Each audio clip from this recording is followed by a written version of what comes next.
Well, I'm Toby. And I'm Savannah. And this is Spider-Man Far From Home review from a certain point of view. I don't know. I just wanted to wear the Spider-Man.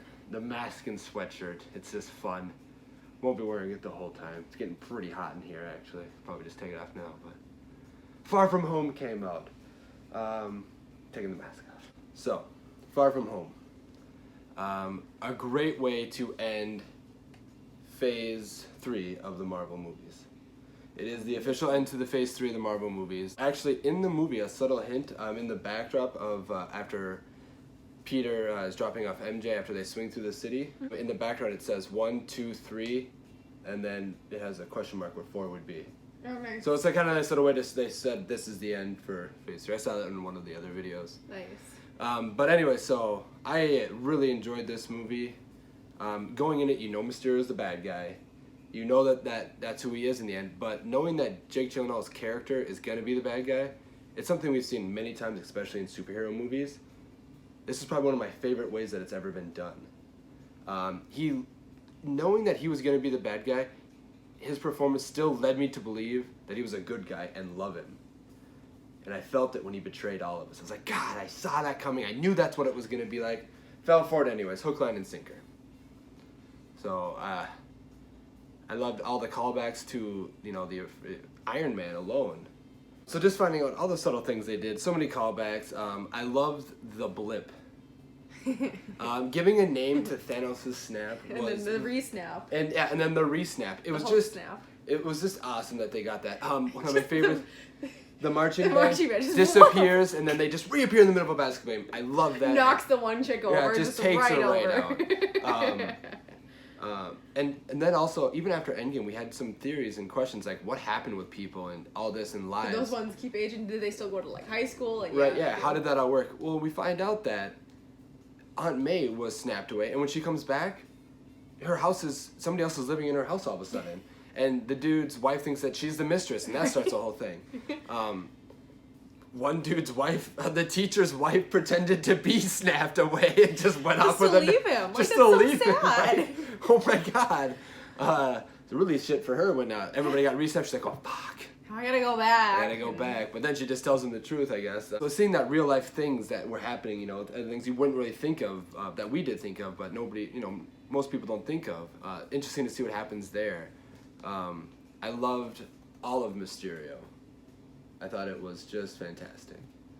I love the trickery, the imagery, using the Stark tech against people, creating false elementals. I mean, That was awesome. Like and I'm sorry, I was so excited when he said multiverse. I want there to be a multiverse. We need a multiverse. Well, there is, but they just haven't. Yeah, there is, but now they took it away. So we'll get it hopefully They've eventually. just introduced the whole multiple galaxy things with Captain Marvel. They're not going to jump right into the multiverse after that, all right? That's fair. Got to do one step at a time. Right, yeah, that's fair. Great seeing J.K. Simmons. Yeah. As J. Jonah Jameson again. Yeah, I'm awesome. so happy to see him in there. One of the favorite parts of those original 3. Yeah. Wow, there was something else I was going to say. Really loved all the character development. Flash Thompson's character development, missing his mom.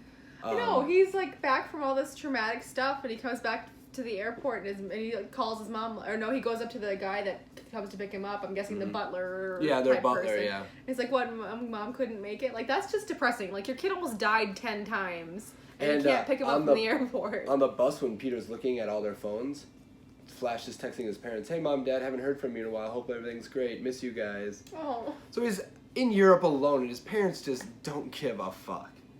Pardon the language. Sad. That's my one per thing, or whatever you want to say. But Brad, hashtag kill Brad. No hashtag fuck you, Brad. Fuck you, Brad. Bleep you, Brad.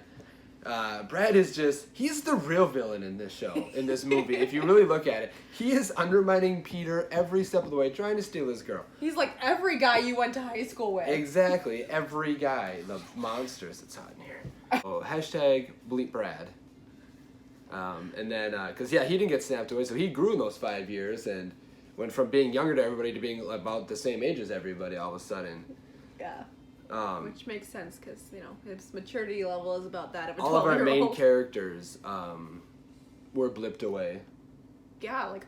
MJ was blipped away. All All of them. Everybody in Peter's class was basically blipped away. How lucky for him that he didn't come back and MJ's just like 5 years older. Right, yeah, Like, moved on pretty much. Like, oh, Actually, I think Flash didn't get...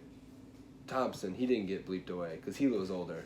Right, and that makes me wonder because it makes it, when they come back from the blip or whatever, it makes it look like they've kind of started school back up. I can imagine that school for like a couple years at least just isn't running, like, because people are just focused on survival at that point and figuring out what happened.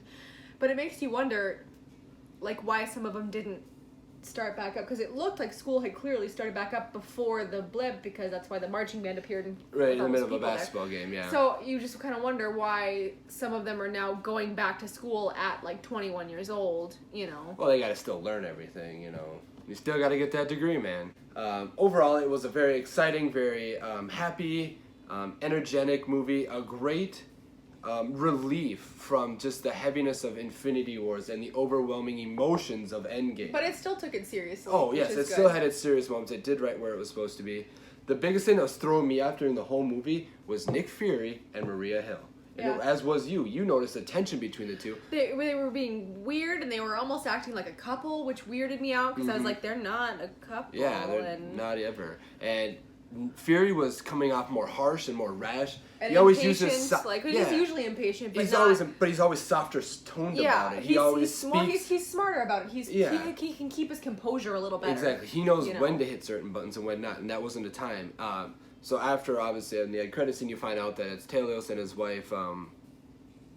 His wife's name. Yeah, I can't remember the wife's name, so I don't put it in below. So you find out it's them, so that really made sense, and I'm really glad that, hopefully most people picked up on that. Hopefully so again, if you're a Marvel fan, then by now you should know to stay for the end credit scene. Of course. So hopefully enough people stayed to realize that actually wasn't Nick Fury and Maria Hill through the whole movie. Seeing Nick Fury up in space on something, I believe that is Sword, which is basically S.H.I.E.L.D. in space, Sword and S.H.I.E.L.D. No, it would make sense for him to be starting which Sword. Captain Marvel was a huge part of. Yeah. So I really believe that they're going to lead into that to Sword, you know, because why not? Again, yeah, it's Phase 4. You need to start something new. Yeah, exactly. S.H.I.E.L.D. is done, kind of over. We need something new. We need something brand new that, you know, Hydra hasn't infiltrated yet, and better yet to just start. Well, they basically, my guess is with how big he's realizing Nick Fury, with how big he's realizing the galaxies actually, the world and the galaxies and actually all that are now. My guess is he's thinking, you know what, stopping them with S.H.I.E.L.D. at Earth, that's too late. Yeah, we need to go out there. We need a suit of armor around the world. But we need more than that. We need to go out there. You need this. You need the sword. We need to be exactly. You need a sword and the shield. You need both to win. So that was I really hope that's what that's leading to. God, there was something else that I really wanted to mention. But wait for ABC's Agents of Sword. Yeah, right. Coming 2021. Agents of Sword coming soon. God, there was something else I was gonna say, but I just don't remember now. This movie was a huge callback to just the original Iron Man movie in the end too. Yeah. Music-wise, playing AC/DC's Back in Black while making a suit. Peter Parker putting his arm in the gauntlet the same way Tony did. Does he really have to do that? Oh, I love Led Zeppelin. Yeah. Like, he's young, but he's still smart. He's gonna know. Yeah, but he always has that bad referencing, you know. He can never come up with the movie name. Yeah, that really old movie about the AT-ATs. So, yeah, exactly. So he's always been off about that. So it fit to like everything else that's gone on. Loving the Happy and Aunt May relationship going on here. That's interesting. I like where that's going. Peter being outed at the end of the movie. I'm excited to see where this goes now. It is interesting.